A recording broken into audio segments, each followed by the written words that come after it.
일본의 풍속업, 즉 성산업에 대해 이야기하자면 도쿄의 가부키초나 오사카의 토비타신치를 떠올릴 수 있습니다. 이곳들은 오래전부터 일본의 관광 명소로 자리 잡았고 일본 풍속업의 대표적인 모습이라 할 수 있습니다. 하지만 이런 곳만으로는 일본 성산업의 방대한 세계를 알 수 없습니다. 일본의 성산업은 외국인이 상상하기 어려운 거대한 세계입니다.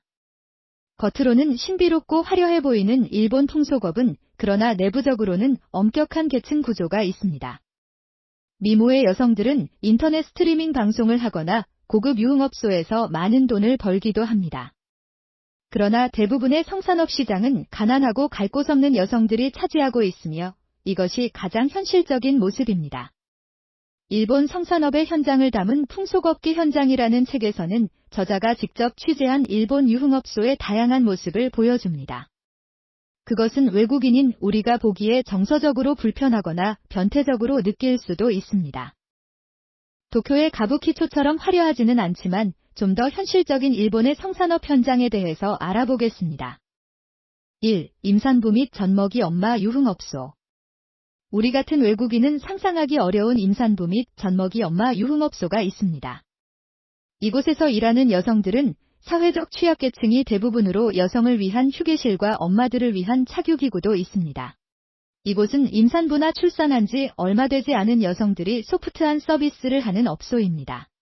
대여섯 명의 여성이 이곳에서 일하며 월급은 약 30만엔 정도입니다. 손님 대부분이 주로 모유를 마시기 위해 방문하기 때문에 여성들은 손님을 하루에 2번만 받을 수 있습니다. 여성들은 모유를 더 많이 생산하기 위해 떡이나 두부 같은 음식을 섭취하려고 노력합니다.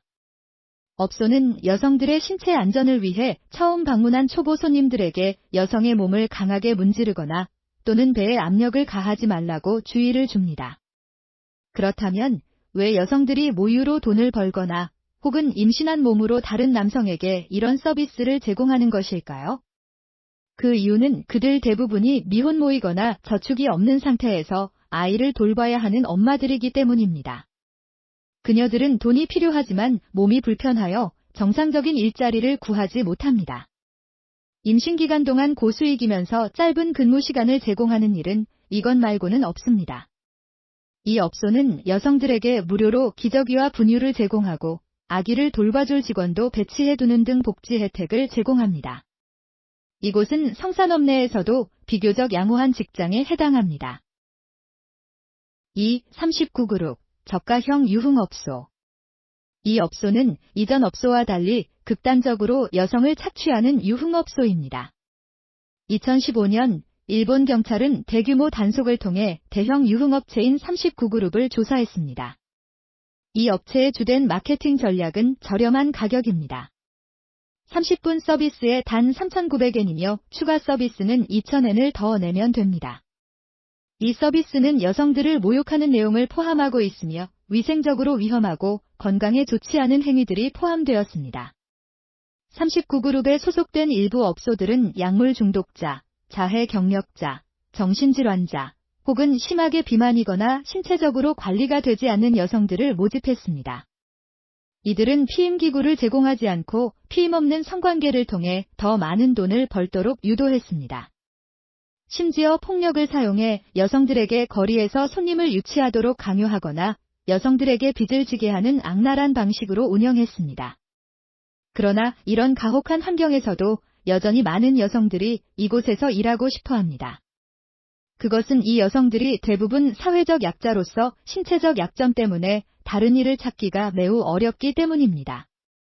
예를 들어 어떤 33세 여성은 공황장애와 당뇨병을 앓고 있으며 복부 둘레가 100cm를 넘습니다. 그녀는 모욕적인 서비스나 다른 변태적인 행위로 고객을 만족시킬 수밖에 없었습니다.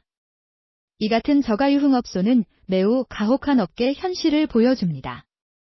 그러나 이곳에서 일하는 여성들은 다른 선택지가 없어서 이곳을 직장으로 삼을 수밖에 없다고 합니다. 3. 일본 최저 수준 여성 유흥업소. 저가형 유흥업소보다 더 충격적인 곳은 추녀 유흥업소라 불리는 곳입니다. 이곳은 노년 여성, 비만 여성, 또는 외모가 나쁘거나 평범한 여성들을 대상으로 합니다. 이 업소는 일본 최저 수준의 여성이라는 광고로 업계에서 유명합니다. 특히 비주류 취향을 가진 고객들이 이런 곳을 찾는 경향이 있습니다. 이는 일본의 다양하고 세분화된 유흥업계 문화의 일환으로 볼 수 있습니다. 겉으로 보면 이곳은 여성을 차별하고 혐오하는 장소처럼 보이지만 사실은 조금 다릅니다. 일본의 유명한 추녀 유흥업소인 데드볼은 여성이 신분증만 제출하면 쉽게 채용될 수 있는 시스템을 갖추고 있습니다.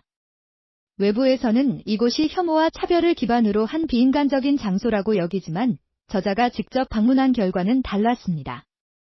운영자가 하는 차별적 언어는 마케팅 전략일 뿐입니다. 실제로 이곳은 일반적인 저가 유흥업소와 크게 다르지 않으며 심지어 정직한 운영 방식을 고수하는 곳이었습니다. 이 업소는 매달 20명 이상의 여성이 지원할 정도로 상당히 많은 사람들에게 기회를 제공합니다.